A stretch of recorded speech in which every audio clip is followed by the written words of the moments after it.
Olá, boa noite. Veja agora o que é notícia no Parlamento de Minas. Plenário aprova isenção de contribuição previdenciária para servidores com doenças incapacitantes. Prazo para a utilização de saldos da saúde pode ser prorrogado até o ano que vem. E regime de recuperação fiscal e teto de gastos tem discussão adiada. Fique com a gente, o Jornal da Assembleia já está no ar.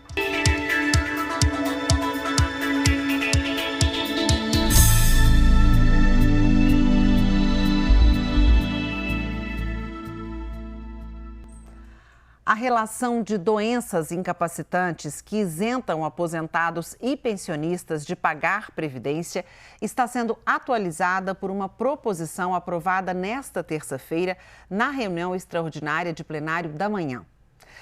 O texto também amplia o prazo de licença de saúde dos servidores atingidos pela lei que permitiu pela Lei 100, que permitiu a efetivação sem concurso público.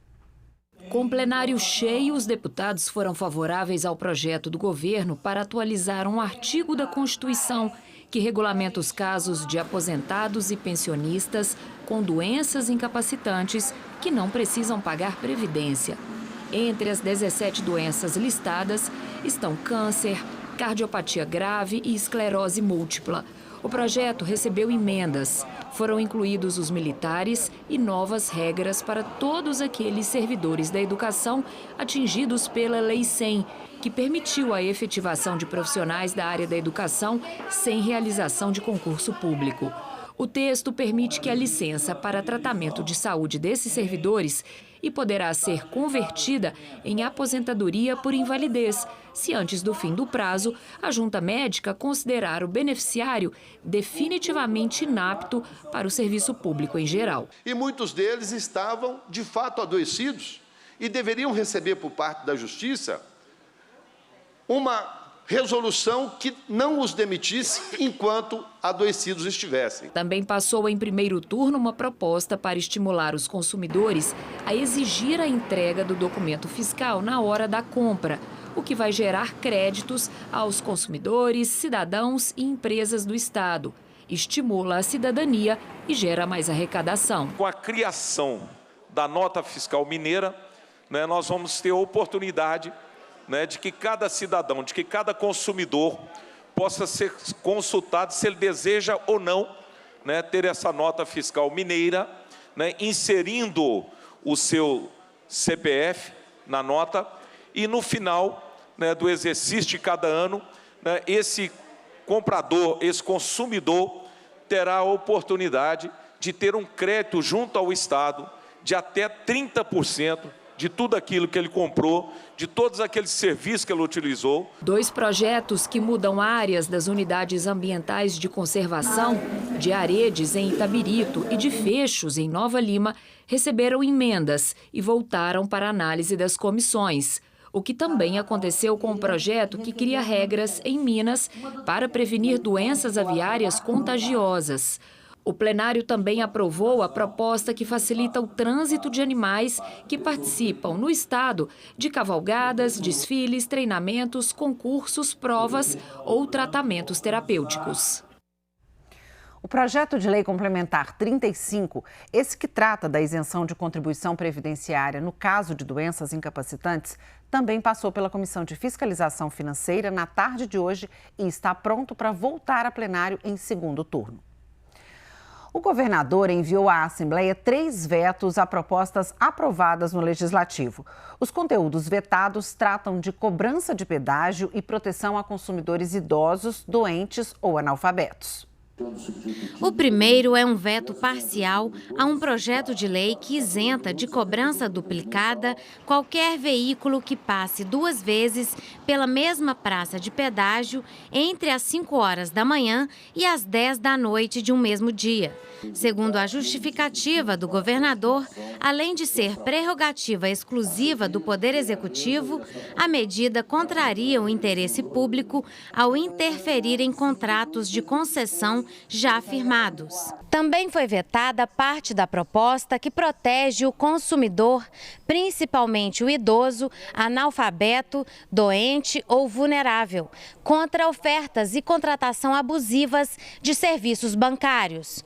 O governador vetou trechos que, segundo ele, são inconstitucionais e contrariam o interesse público.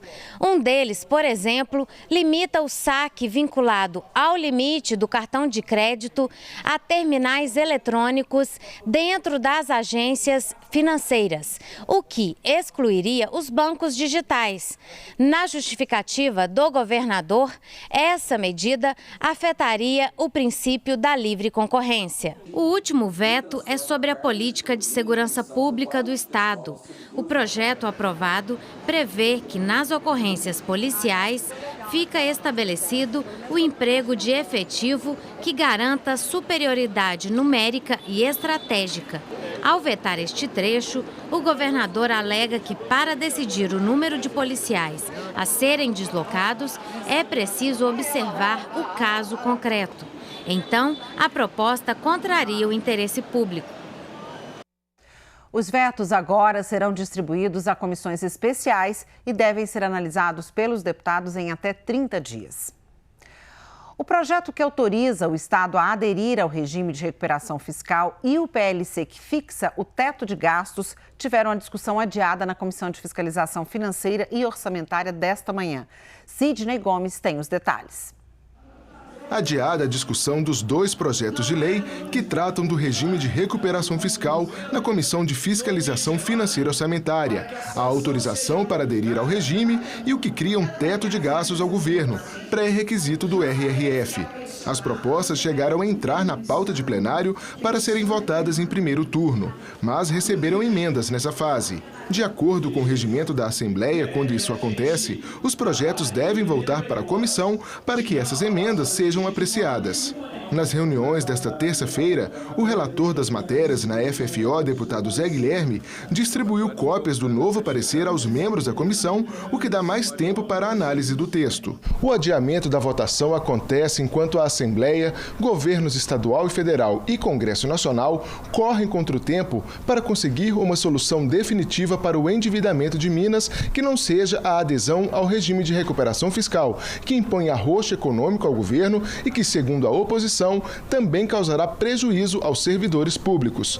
Minas Gerais tem até o dia 20 de dezembro para definir se adere ou não ao RRF e precisa de respaldo da Assembleia. Em caso negativo, terá de voltar a pagar as parcelas da dívida que tem com a União, que já chega a 160 bilhões de reais. A Assembleia, como já foi dito muitas vezes pelo presidente da Casa, está esperando esse posicionamento, né? Mas tem um prazo do dia, que é, na realidade, o dia 19 de dezembro, é o prazo final para a Assembleia votar se o Supremo não decidir a questão. Então, esse texto tem que estar preparado para votar. Mas a gente espera sim que venha alguma notícia de Brasília e que o regime de recuperação fiscal possa ser retirado de pauta aqui dentro da Assembleia. E para falar sobre esses assuntos, eu converso agora com o jornalista Heitor Peixoto. Boa noite, Heitor. Boa noite, Anitta. Boa noite a todos. Heitor, quais são os últimos passos aí dessa negociação da dívida em Brasília? Pois é, Joanita, na última sexta-feira, os deputados da oposição ao governador Romeu Zema, aqui na Assembleia, eles foram a Brasília para uma reunião com o ministro da Fazenda, o Fernando Haddad. O ministro fez um compromisso com a bancada de oposição lá em Brasília, que até o dia 31 de março do ano que vem ele vai estudar essa proposta de solução definitiva da dívida do Estado, apresentada pelo senador Rodrigo Pacheco e que tem o apoio do conjunto dos deputados aqui na Assembleia, que os líderes estiveram lá em Brasília, todos os líderes, e conversaram e apoiaram essa proposta lá, isso em reuniões anteriores. O ministro Haddad ele se comprometeu também, Jonita, a apresentar um plano para Minas em cima dessa proposta, que tem o consenso aí dos deputados. Eu falei do Pacheco, ele também teve um encontro com deputados, Jonita, para tratar desse tema, mas foi ontem, segunda-feira, também em Brasília, mas com os deputados federais de Minas Gerais. Ao fim dessa reunião, o Rodrigo Pacheco falou da expectativa por uma decisão favorável do Supremo por mais prazo para a formulação dessa proposta. E sobre isso, o governo de Minas e a Assembleia Legislativa fizeram uma petição ao presidente do Supremo Tribunal Federal, Luiz Roberto Barroso, pedindo mais 120 dias, então, naquela liminar que suspendeu os pagamentos de Minas à União. Portanto, até o dia 20 de abril do ano que vem. E essa proposta, esse pedido já está na mão do ministro Nunes Marques, e isso aí pode dar agilidade, porque ele já vem acompanhando essa situação de Minas, então espera-se que a decisão seja mais célere nesse sentido. Heitor, agora voltando aqui para a Assembleia, essas emendas distribuídas na Comissão de Fiscalização Financeira, já se tem uma ideia de como que deve ser o posicionamento do relator em relação a esses textos? Isso já está dado, Joanita, porque o avulso do parecer já foi distribuído aos deputados e o relator está opinando pela rejeição de todas as emendas, todas as sugestões de deputados, a rejeição, a opinião do relator pela rejeição. O conteúdo de muitas dessas emendas se repete nos dois projetos, aquele projeto geral que autoriza o Estado a aderir ao regime e o projeto do teto de gastos. Aqui a gente tem alguns exemplos dessas emendas. Tem emendas, por exemplo, aqui para retirar do teto de gastos as despesas em saúde, educação e segurança pública, ou seja, que elas não fiquem limitadas pelo regime, a garantia de revisão anual dos servidores, o governo só se compromete por enquanto com 2 revisões de 3% cada uma, que não haja impedimento para a contratação de pessoal, deputados também pedindo por isso. O regime ele traz restrições, o governo, por enquanto, ele só admite, só garante as substituições de vacâncias aí no serviço público e também o comparecimento mínimo semestral dos secretários do governo à Assembleia, especificamente para prestar informações sobre o plano de recuperação fiscal, emenda também que o relator não concordou. A opinião dele, portanto, rejeição dessas e de todas as outras emendas apresentadas. A gente vai ver amanhã, nas reuniões que estão marcadas, se essa maioria governista na Comissão de Fiscalização Financeira e Orçamentária acompanha o relator e vota pela rejeição de todas essas emendas. Ou se os deputados contrários ao regime conseguem emplacar alguma nas negociações que não param em torno desse projeto. E a oposição, Joanita, para terminar, também voltou a pedir hoje celeridade na votação dos projetos, entendendo que está convencida que o governo não teria votos hoje para aprovar esses 2 projetos. Vamos acompanhar no dia de amanhã. Vamos esperar notícias daqui de Brasília. Certamente. Obrigada, Heitor, pelas suas informações.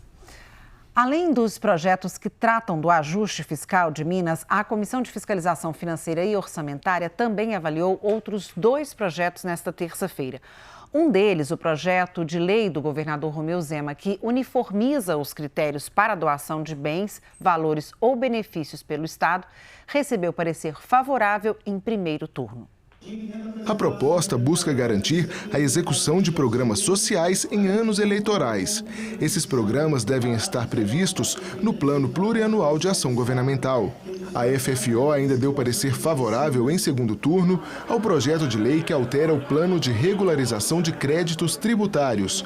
De acordo com o texto do autor, deputado João Magalhães, contribuintes que estão devendo o repasse de ICMS para o Estado com vencimento até 31 de dezembro de 2022 podem ter desconto no valor das multas caso queiram ficar em dia com o fisco. No caso do pagamento à vista, o devedor pode ter 95% de redução no valor da multa e dos juros. A proposta já pode ir a plenário para votação definitiva.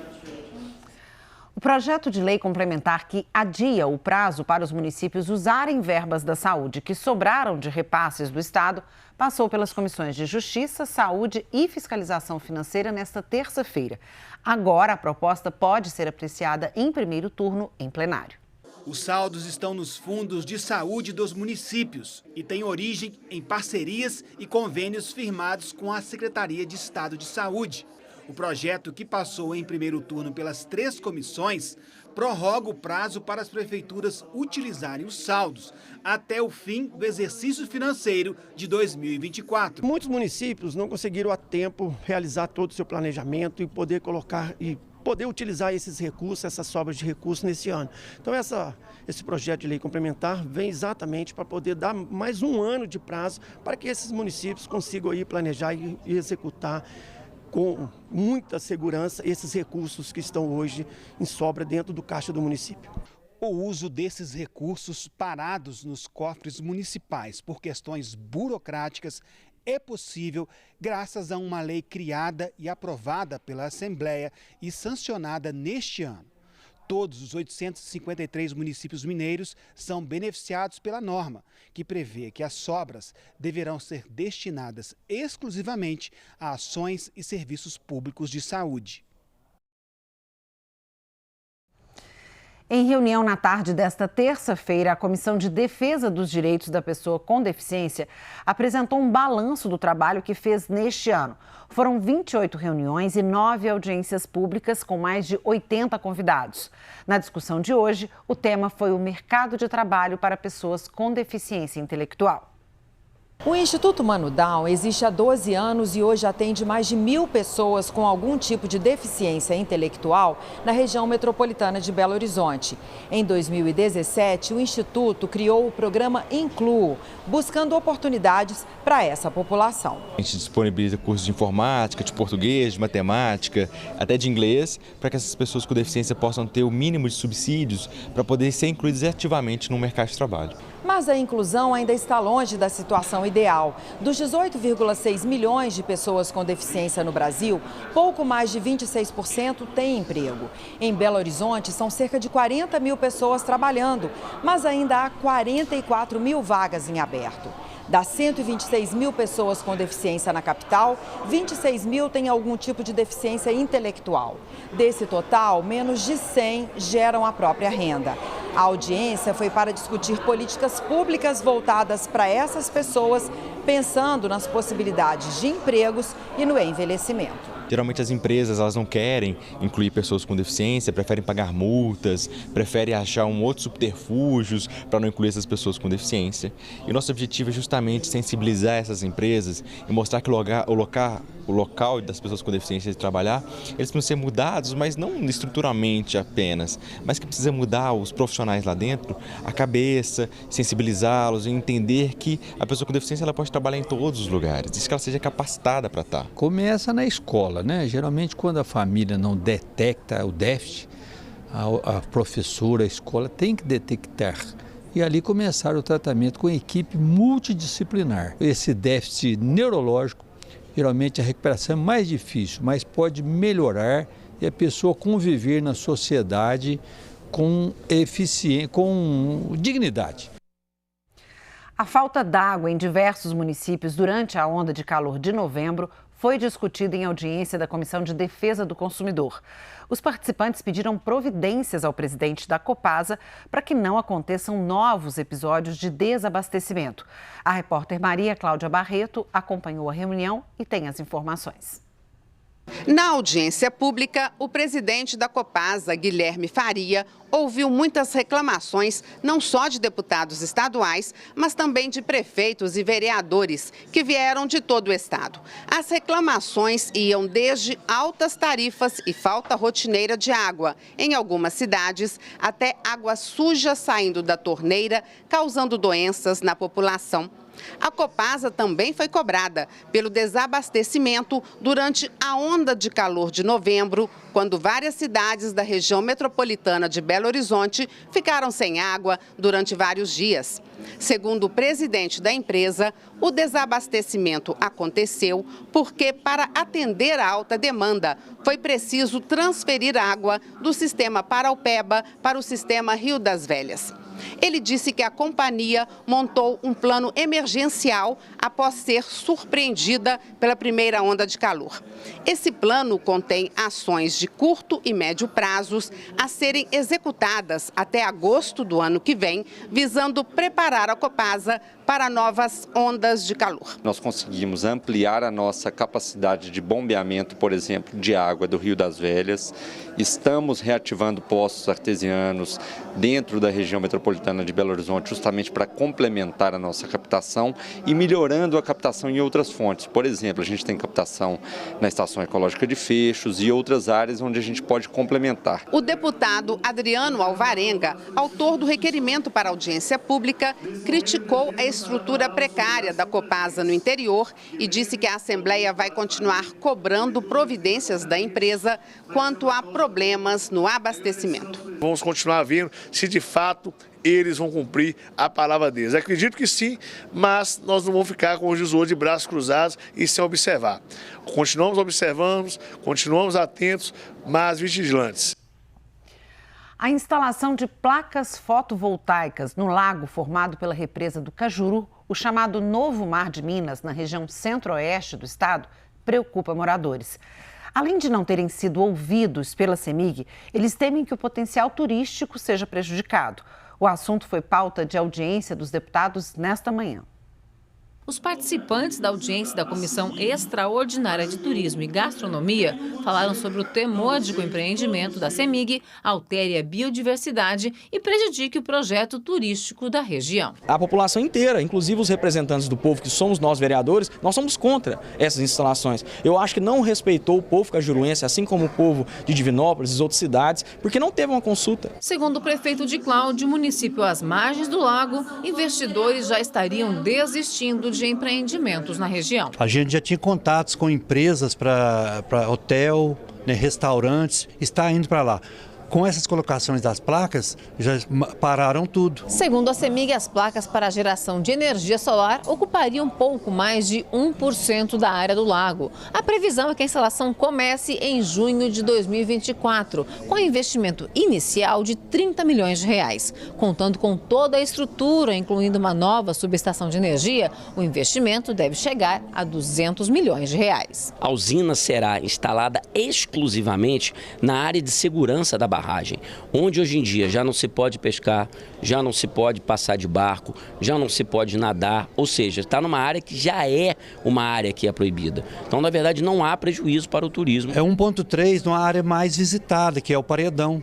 Claro que tem a área de segurança e tudo, mas é uma área muito visitada. É a melhor área que temos. Deputados questionaram a falta de transparência e diálogo da instalação da usina fotovoltaica e cobraram os estudos de viabilidade e de impactos ambiental e socioeconômico. A limitação do tamanho do terreno não pode ser uma justificativa para que a gente vá para a superfície da água, se outros terrenos podem entrar nessa conversa. Tem muitos caminhos para que a gente consiga dialogar e para que a gente consiga encontrar saídas sem enterrar de vez o desenvolvimento econômico e turístico da região. A gente tem que resumir e sair do discurso agora, tomar aqui as decisões pautadas dentro dessa audiência pública e começar a agir de forma legal como Assembleia Legislativa, como deputados, para poder tentar impedir isso. Questão de honra para essa Assembleia defender os interesses daqueles que criaram esperança e expectativa de que o Lago das Roseiras e o novo Mar de Minas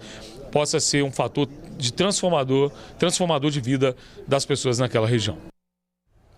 A Comissão Interestadual Parlamentar de Estudos para o Desenvolvimento Sustentável da Bacia do Rio Doce definiu o cronograma de trabalho para o primeiro semestre de 2024. A comissão, formada por deputados estaduais de Minas e do Espírito Santo para tratar de assuntos relativos à Bacia do Rio Doce, a CIP Rio Doce, se reuniu para definir o cronograma de trabalho dos próximos meses.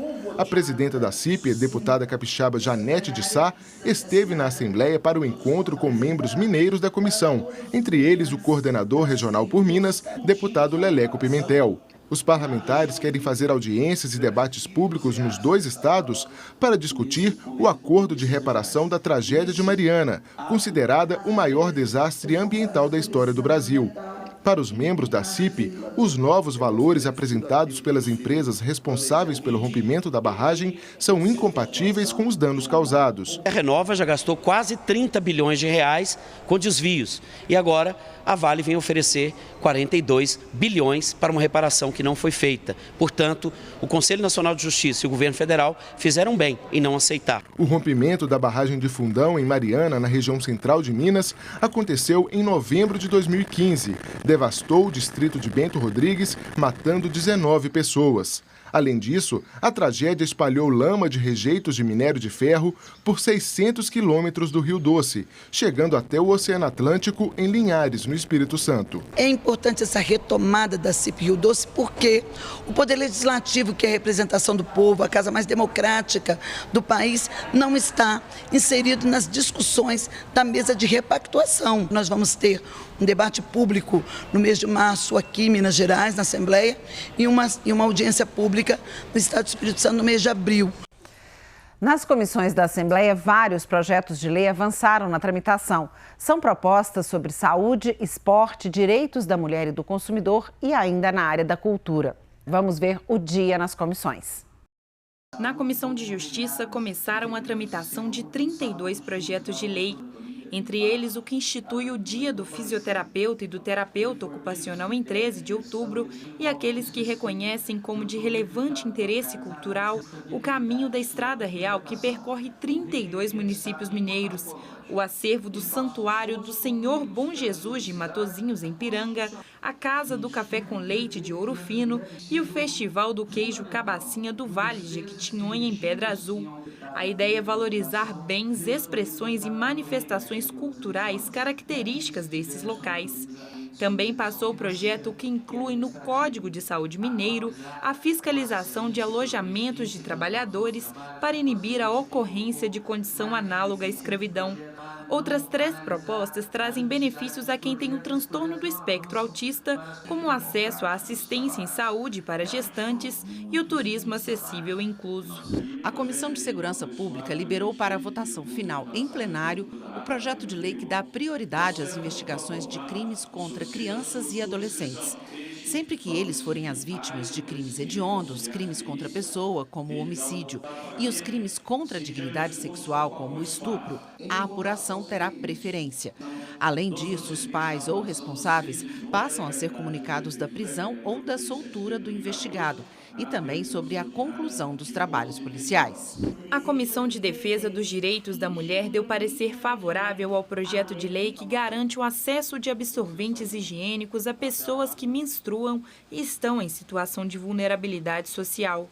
As distribuições aconteceriam de forma prioritária em escolas públicas, unidades de saúde e acolhimento e em penitenciárias. Outro parecer aprovado pela comissão faz mudanças na política de atendimento à mulher vítima de violência no Estado.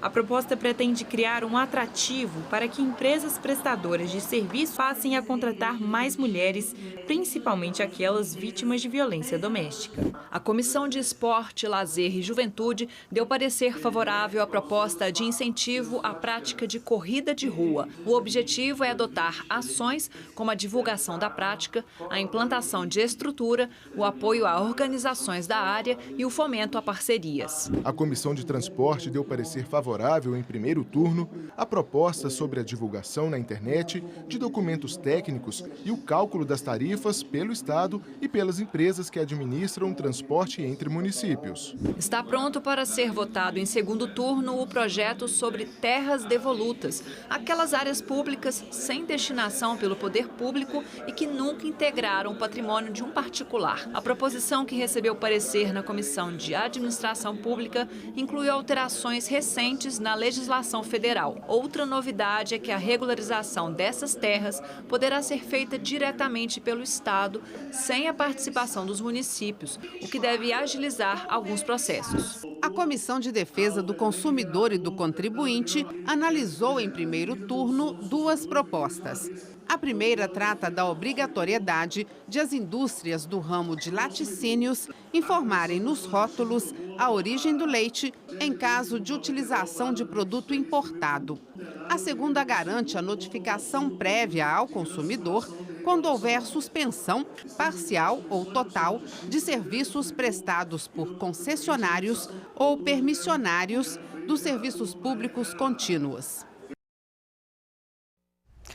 A votação do parecer sobre o projeto que cria a lei para a contratação dos professores designados para o próximo ano deve acontecer em reunião marcada para a tarde desta quarta-feira. A proposta é fundamental para o funcionamento da rede estadual de ensino, já que prevê a contratação de cerca de 100 mil profissionais. Ela estava na pauta da Comissão de Administração Pública desta terça-feira, mas o relator pediu mais prazo para apresentar o parecer. O Jornal da Assembleia fica por aqui. Nós voltamos nesta quarta-feira com mais uma edição inédita. Acesse almg.gov.br para ver outros conteúdos da TV e também mais informações sobre o Parlamento. Uma ótima noite para você. Eu te espero amanhã. Tchau!